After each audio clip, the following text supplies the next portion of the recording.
Good afternoon, folks. My name is Jose Jimenez. I am a senior level 1 support technician here at SEA. I will be your presenter this afternoon. In this webinar, we will look at Savers, SEA's output management product designed for the accumulation, viewing, and archiving of job logs, SYSOUTs, and SysLogs. But first, a few words about the Software Engineering of America. SEA has been around for more than 40 years with more than 1,000 installations worldwide. We have zealously kept ourselves relevant in the industry by continuously improving our products and, whenever applicable, transcending platform boundaries to integrate disparate environments as seamlessly as possible. Savers, for example, has been around for as long as SEA has, evolving through the years to keep up with the industry's changing demands, and of course, from our own customers' enhancement requests. From the green screen 3270 interface, Savers has developed to now include a plugin for the ID environment and a true web UI. Our customers value our proven best practices recommendations that help them improve efficiency and reduce operating costs. SEA is renowned in the industry for its premier live support, available 24 hours a day, year-round. What we're looking at is a high-level overview of the Savers architecture. Let's start from the bottom. The data tier is where the online database and the archives are. In the middle is the server tier, comprised of two mainframe-started tasks, the Savers accumulator, and the SEA data server. There is also the SEA web server, which runs in USS. For production implementation, our SEA web server modules are fully compatible with the IBM HTTP server. So our modules will run under it without any issues. So you have your jobs running. They complete. The outputs go to the JES pool. Savers accumulates the job output and saves it in the online database, and then purges the job from JES. Based on user specified retention period, the job will move from the online database to the archive. Okay. And the online access to the database is provided in the end user tier in 3 separate ways. The 3270 mainframe access to the database is available from TSO ISPF, Roscoe ETSO, Native VTAM, and from CICS.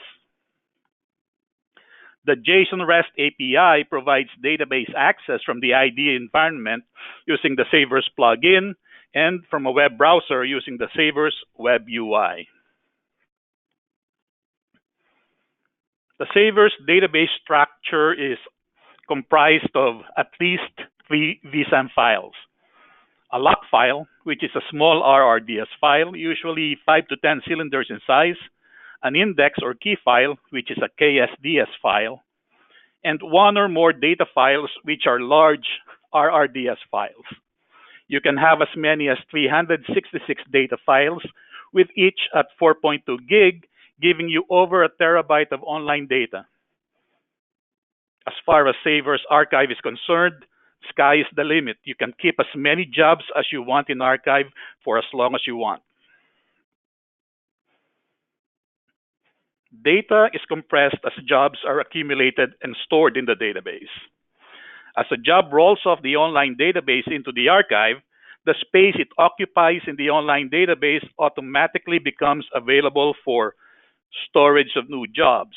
There is no need to run some kind of a utility to recover the vacated space in the online database. Online retention of jobs may be specified in the number of days a job has been in the online database. It could also be the number of cycles or occurrences of a job name in the database, or it could be both, in which case, whichever gets satisfied first applies. Database aging takes place during an archive run, which can be scheduled within Savers itself, or a batch uh, a batch backup or archive can be submitted from your batch scheduler.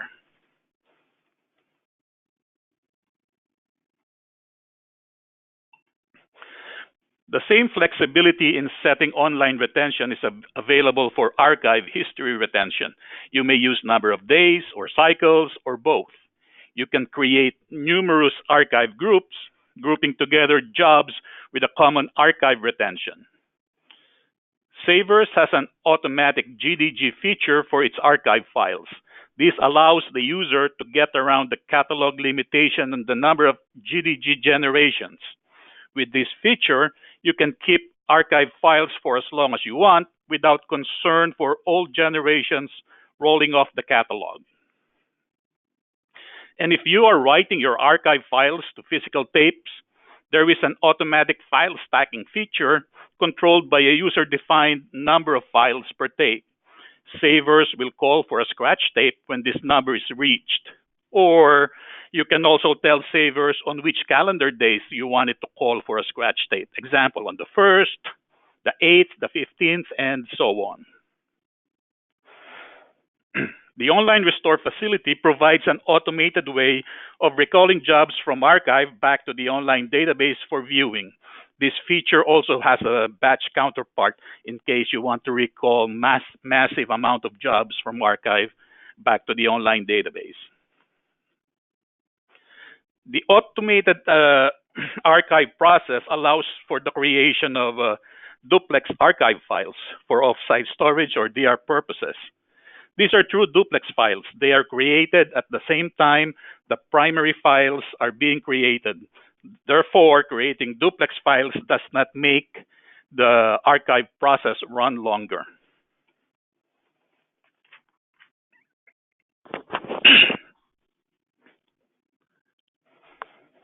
The Savers product administration is a kind of set it and forget it affair. This usually happens at installation time, and you will never have to revisit it unless the requirements change. Um, you meaning we meaning you and us will start tinkering with this configuration when you start trialing the product, and usually before you roll the product into production, almost all the configuration is cast in stone already. So at that point, you will only go back to it if drastic changes in the requirements occur. The backup controls are so flexible that you can get down to a specific comment card in the JCL in targeting a job for archive grouping. So you can say all these jobs with this particular comment card in their JCLs, I want to retain in archive for so many days or years or months. You can get down to that level. You can decide how many lines of a job you want to keep in the database, or whether to keep a job in the database depending on its highest return code or a string found within the output. You can manage IBM type dumps and non IBM dumps globally or separately.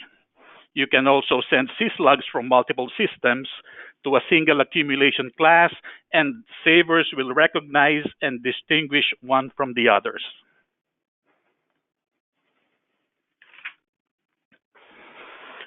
Browsing a job involves direct vSAM browsing.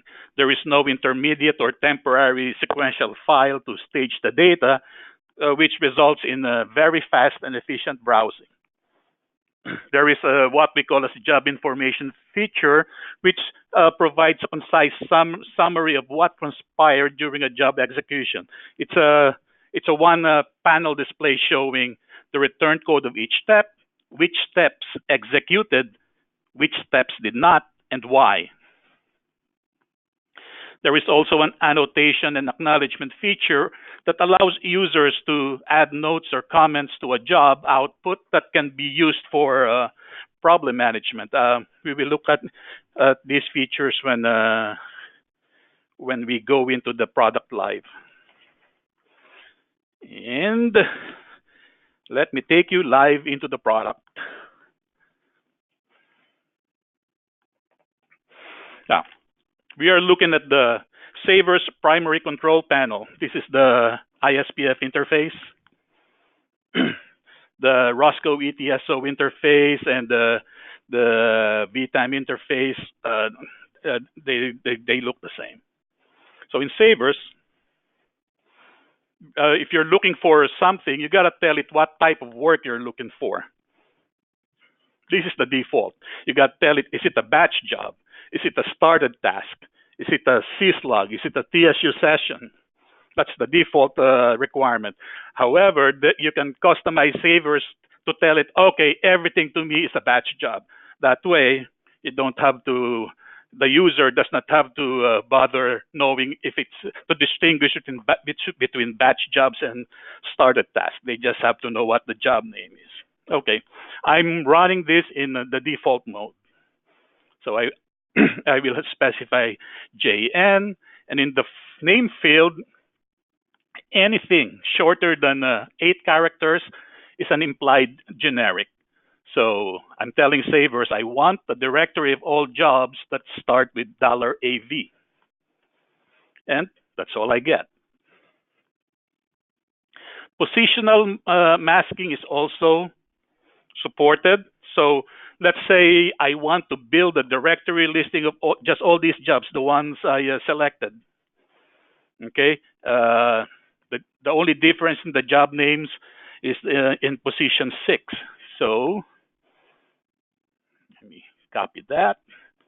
Go back to the primary panel, and I'll just mask that 6th position, and I only get those jobs. Okay. What about if you have, of course, you will have job names that are less than the fully qualified job names that are less than 8 characters, shorter than 8 characters. Let us look at that. Okay. So let's say you only want to build a directory listing for that will contain these jobs, 7 characters. So in this case, you put a period at the end. The period tells Savers that's it. That's the entire job name. And that's all you get. Okay. This through feature, this comes in handy if you have a very disciplined job name convention. Let's say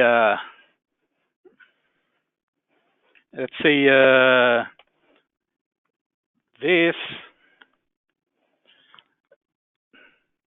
Let's say job names that between A and E. All those job names belong to a specific application group. So, and if you want to display to generate a list of all those jobs, you do something like this, and all the job names you'll get are exactly between those two values. Okay. Okay.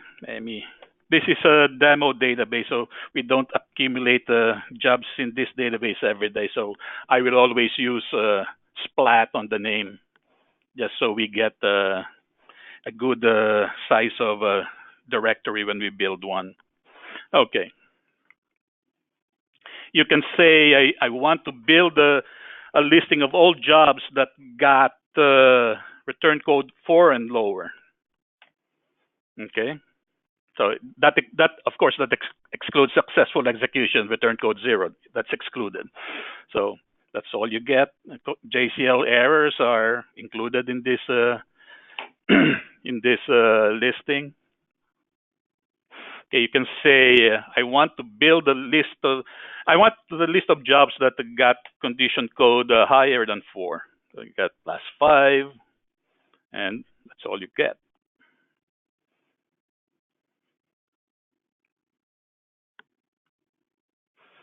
Okay, if you want to get a list of all jobs that got JCL error, put JCL there, and there you go.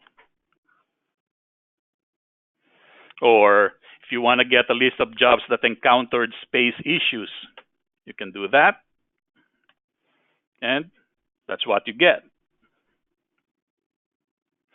Or you can have it. Okay, I want to see all jobs that did not complete successfully. You can put N0 for non-zero return code, and that's what you get in your listing. Okay, everything else other than condition code 0.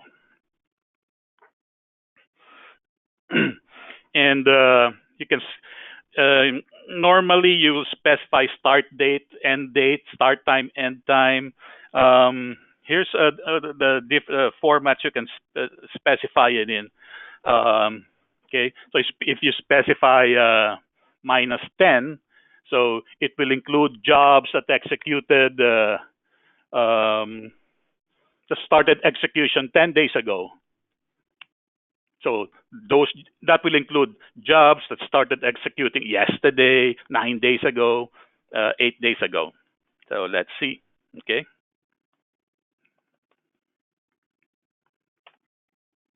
Okay. Start date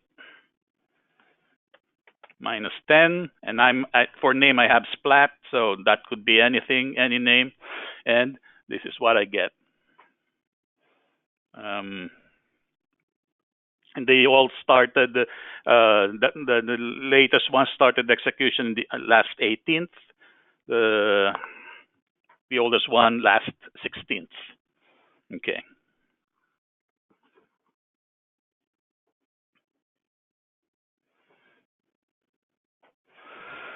Okay, so let me remove this and build the directory of all jobs again. Okay, so in here, the job selection directory that you see, you can sort the display using any columns, any of the columns. You can rearrange the columns, but you have to assemble the headers for the columns. If you rearrange it, it will be across the board. So it will be for all users. Okay, so you need to get if you want to rearrange it, you need to get the general consensus of the user base, basically. So nobody will complain. So let's say I want to sort the display, the directory based on start date, descending. You type that. There you go. Okay, sort by job name, sorting by job name, ascending. I wanted to go back to my defaults, sort in the directory.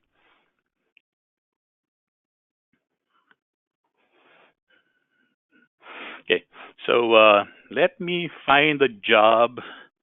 Let's see, V21D. Okay, let's find this job.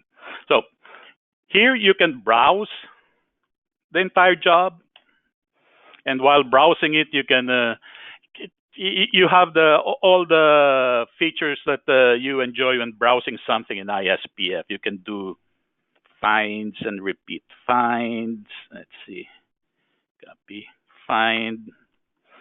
Okay, repeat find.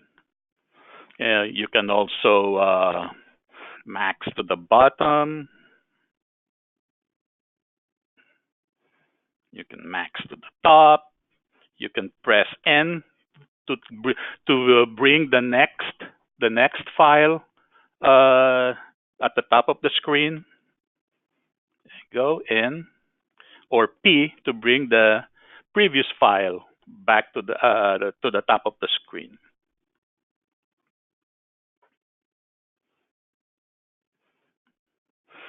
Okay. In here, you can also from the job selection directory, you can print an entire job output, and you get the print dialog.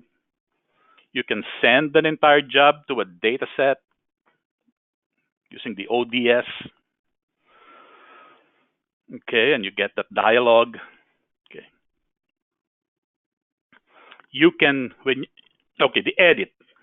You can only edit the JCLin file, let's say uh, let's say this job did not get condition code 0. You want to edit the JCL and submit it from savers. Okay. E is the line command. Um, and then here you can perform the JCL updates that you want. And if you, after performing all the updates, if you have a JCL validation product like our JCL Plus, you can validate the JCL here before you submit it. Of course, this one encountered a lot of errors because those data sets do not exist already. This is an old job. So let's say it got condition code 0 and I'm ready to submit it. I don't want to submit it, so don't want it to run. So I'll put type run equals hold here. Okay, type run equals hold. Okay, and then I'll submit it here. I'll type submit. There you go. Savers will not save the updates you made in the JCL. When savers accumulates the job that you just submitted after it executes, that's when you will see the updated JCL. Of course, it will have a different job number now. Okay. The annotation feature will we'll look at it later.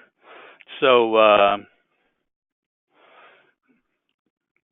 from here, also from the job selection directory, if you select an entry with an S, earlier we selected it with a B to browse the entire job. If you select it with an S, you will get the file selection directory. So it's a direct listing of all the files inside the job. Of course, you'll have the JES datasets first, including the JES JCL in, and you have all the SYSOUTs from the different DDs. Okay. So if you want to browse a file, you select it with an S. Okay. Or I can type on the command line. I can type 10 to browse file number 10. Okay. In here, you can also print just the file, or print just send just the file to a data set, the same way we did in the previous the directory. If you try to edit anything here, savers will not allow it and will only give you the JCL in file.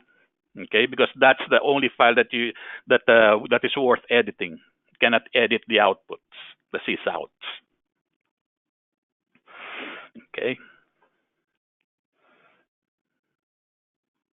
So let's look at one interesting job, T701 MTNH. All right, this one. Okay, got condition code 40. Let's find out why. So here's when a quick look at what happened is necessary, and the annotation feature, the information feature comes in very handy. I type an I, and it shows me the different steps, the condition code of each step, and if each step got executed or not. If it was not executed, what's the reason? And there you go. You see that on the right, it did not execute because of condition code checking. Okay, so let's see what happened. Okay. Okay.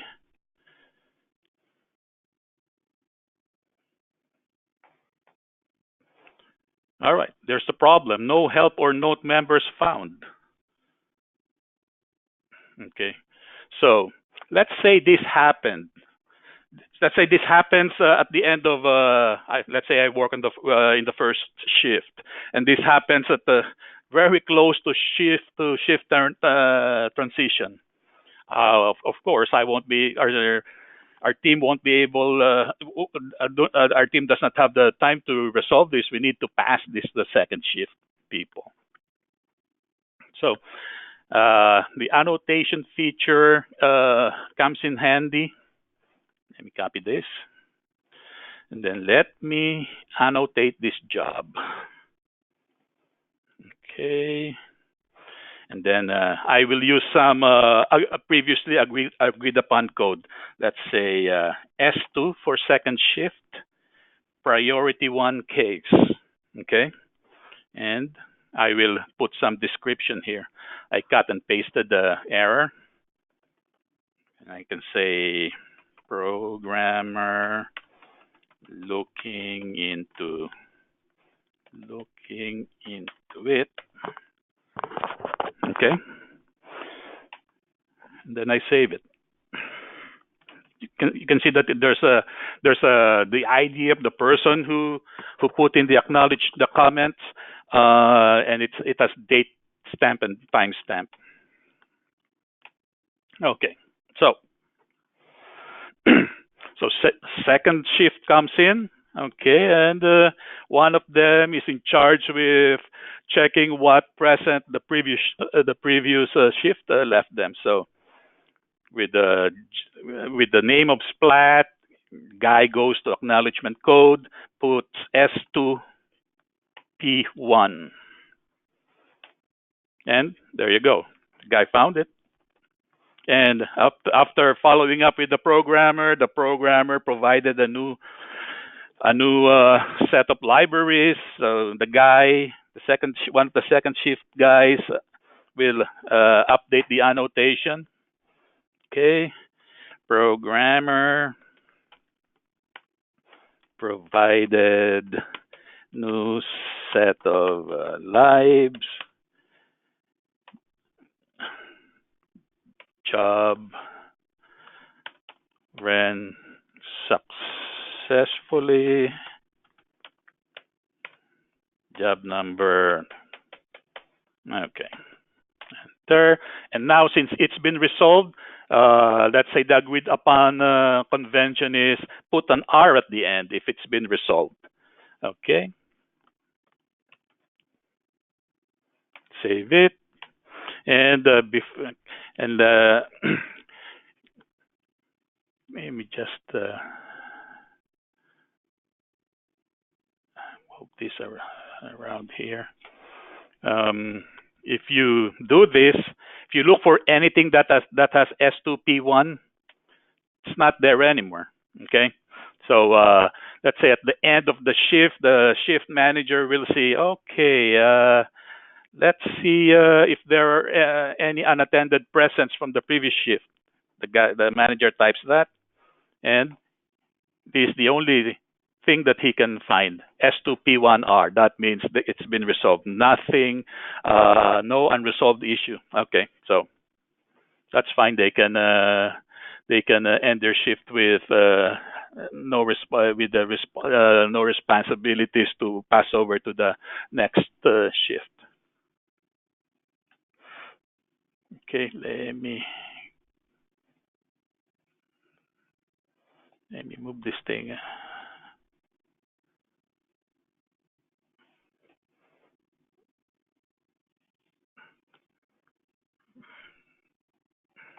Okay.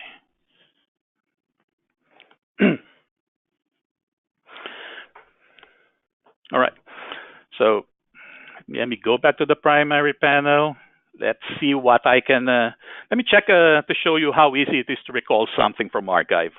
So I said in the type I put in their archive history, and I will list everything I have in archive history. Let me delete this. Okay. Okay. This TLF daily job. I'm sure I don't have it in my online database. Just put an R there. Okay. I hit the enter key. I hit the enter twice. That's why you got that message. I hit it too hard. Then I typed SR submit request, enter, and I get this this dialogue. this can be suppressed so that users do not have to bother making changes here. You can lock the users to a preset job card and can only use one restore proc. Okay. If I hit the enter key here, it will submit the archive job, the recall job. Okay. Okay, condition code 0. If I go back to the primary panel and look for that job, TLF, okay, there it is. This T under the action column, that means the job was recalled from archive. That's why I know that that's my job. Okay.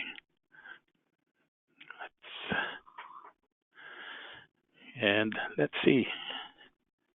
Go back to archive history again. Okay. All right. This is a good one. I know that this is a syslog because it says SL, and then the next 4 characters is a syslog ID, which is ESAM, and L is the output class it was accumulated from. So if I select that for restore, type SR, okay,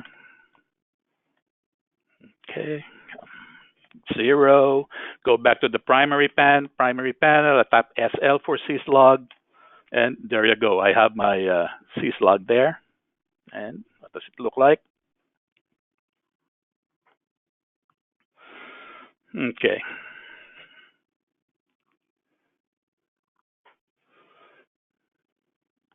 Right. So now I bring you to the Savers plugin for the ID environment. Okay. So this is what it looks like. I have my my predefined filters on the left as part of a what looks like a directory tree. If I try to open one of these, show in table, it will ask me to log in first. So because I'm accessing the database which resides in the mainframe. So.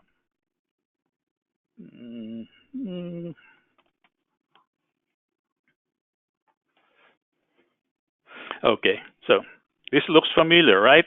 This looks very much like this. JN $AV. Okay.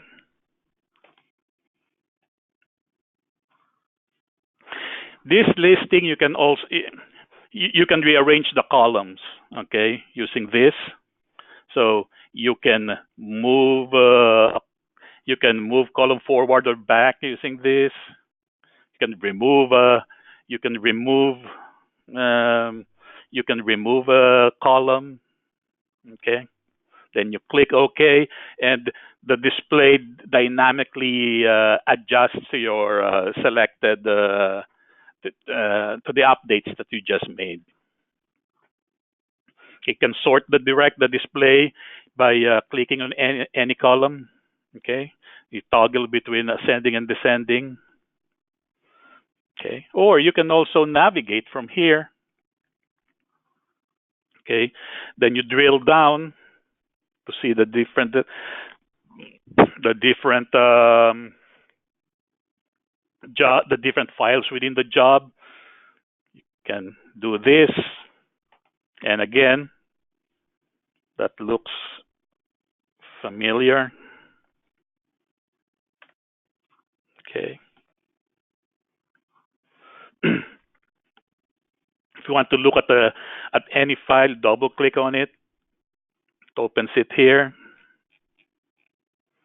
Okay. You can save it at this point anywhere, or you can go here and you save in, and you can save it anywhere in your local drive. If you double click on the job there, it opens the entire it opens the entire job for you in Notepad. Okay, so this is primarily intended for for developers working in the IDE environment to look at their compile jobs, their test jobs that are in the Savers database already. And this is how this filter was created. Do edit. Yeah. Okay. If you want to specify time, can you can choose any of these absolute dates, date and time, or you can specify specific date and time, and then the calendar app dynamically is dynamically displayed, so you can easily select a date and time. Okay, that's really what the plugin uh, is about. Let me take you now to Saver's Web UI. Okay. Let me log in. I am accessing this on a in a different environment, but which is a copy of the database I accessed earlier. Okay. This is a true web UI access to the Savers database. Everything that that the user is able to do on the Savers 3270 interface, the user can do here, plus a whole lot of flexibility. Okay, here first look at this.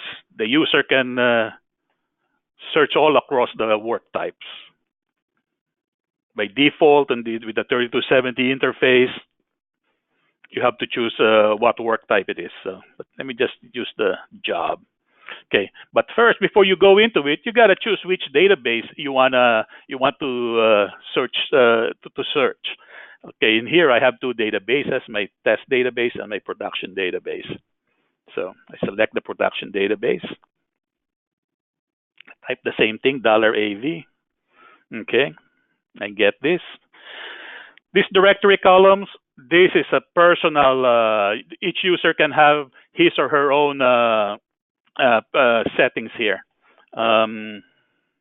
You click this show hide columns, you can select the columns that you want displayed and the ones that you are not interested in.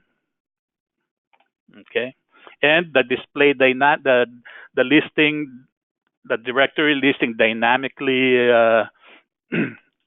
adjust to your selection.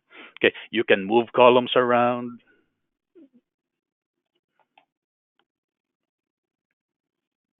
You can also sort the directory based on any of the columns by clicking on the column, the line of the column headers. It toggles between ascending and descending.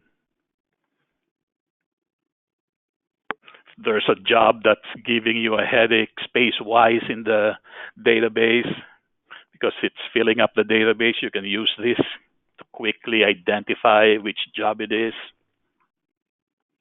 If you click on this job, on the job name, it opens the entire job in a browser. Okay, just like selecting it in on the 3270 with a B. Okay, or you can do this. Click that, and you get the DD listings. And from here, you can select which DD you want to browse, and each opens in its own browser tab. So you can compare, you can do side-by-side compares of SYSOUT. Okay, we go there again. In building the report listing, you have the option to use any of these filtering criteria. So here's another advantage of the web UI over the 3270 interface. Okay, if you specify date, it's just the same. You have relative dates and absolute dates, the same. But the web UI has this target date. You can specify. You can tell Savers, okay, the date I'm specifying, it's actually the accumulation date, not the start date or end date. Or it can be the archive date. With the 3270, interface, there's no way to do the accumulated data and the archive data. Okay, so you select which one you want. Let's say for for some reason there's a group of jobs that you don't want to go to Savers right away, so the message class of those jobs is a class that Savers does not accumulate from. So and when you decide that okay you want those jobs to go to the database, you requeue those jobs to the Savers accumulation class. Savers accumulates them, and in that case, the start date end date will have a different date than the accumulation date, and most likely archive date also. Okay, let me.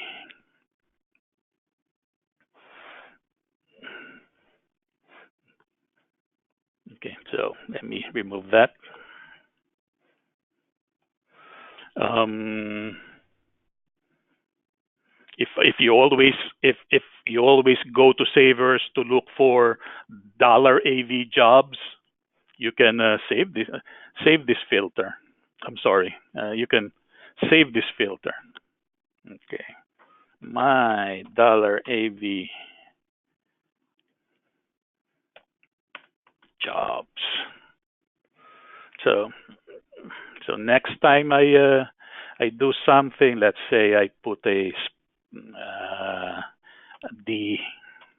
I'm researching other stuff, okay, but now I want to look at my $AV jobs. I just click here and select my save the filter,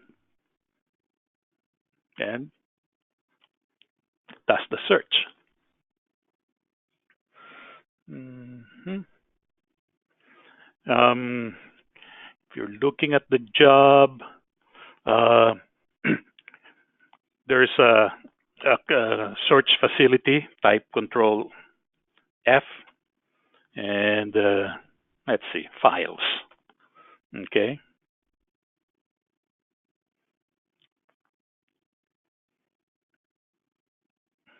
and it does the find for you.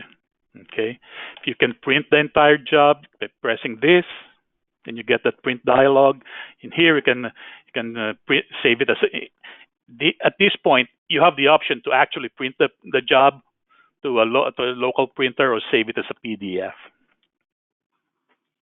Close that. Okay, if you click Save File, it downloads it as a text file. Okay, let me close these tabs. Don't want to close that tab. Okay, what else? Uh, Same thing here at the DD level. You can do Control F, print, and save file. Okay, that's about it. So let me. and so that ends the live demo. And for those of you who wants to those of you who want to check out what we can bring to the table, SCA offers prospective customers a proven, customizable, automated conversion process that has constantly improved through the years of converting other products over to Savers. We provide administrator and user training during the trial period, so you get an enhanced POC experience. Um, the same Premier Live support our licensed customers enjoy. You are entitled to it when you trial the product.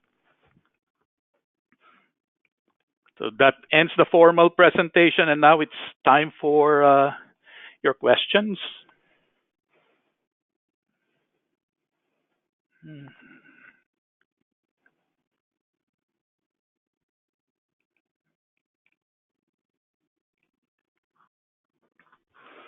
Okay.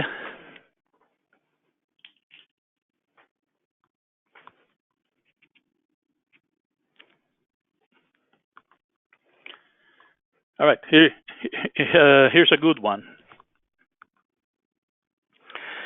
Uh, let's say Savers is running in production. During a production run, the database fills up. How much downtime are we talking about to get the database accumulating again? Well, actually, there's no downtime. In a situation like this, Savers will invoke an abnormal or emergency backup. It will in this process, Savers will temporarily decrease the online retention of accumulated jobs by 1 day. So older jobs will uh, will roll off to archive a day earlier, creating vacant spaces in the database, those the space that they currently occupy, and vacant spaces for new jobs to be accumulated. Um, but the best way to address this situation is to prevent it.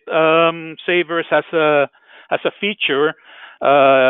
It's a database usage threshold warning.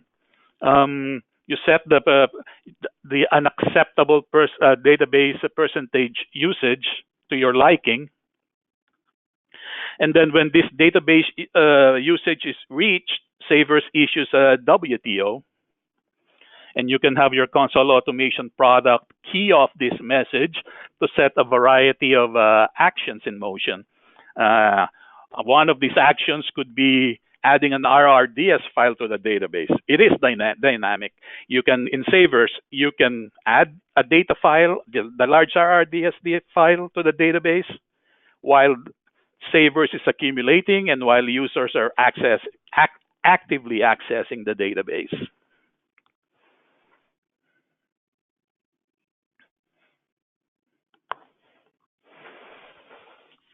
Mhm.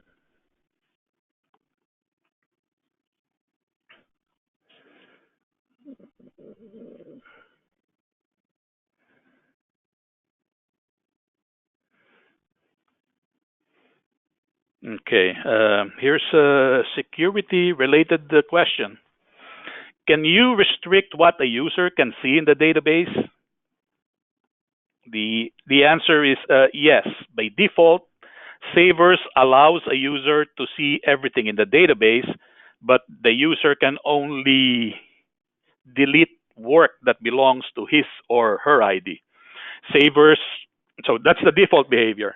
Savers can interface with external security, RACF, ACF2, top secret, and you will write the rules that will limit what a specific user can see and do in the database. Let's say you don't want the users using the editing the JES JCL in file and submitting it from Savers. You can lock down that feature globally or specific to certain user IDs.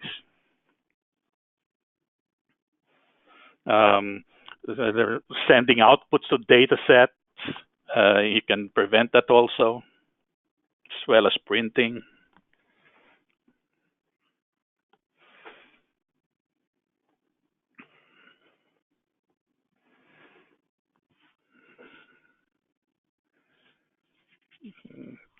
Okay.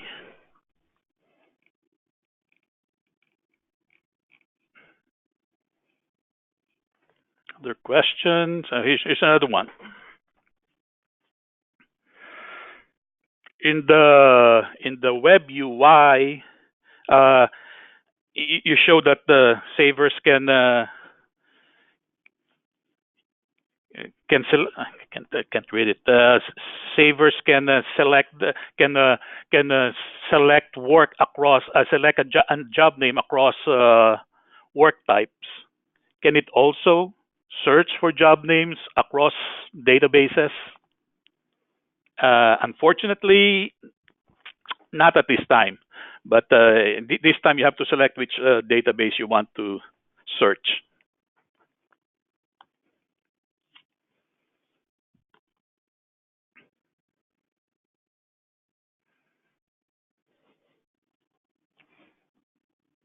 Okay.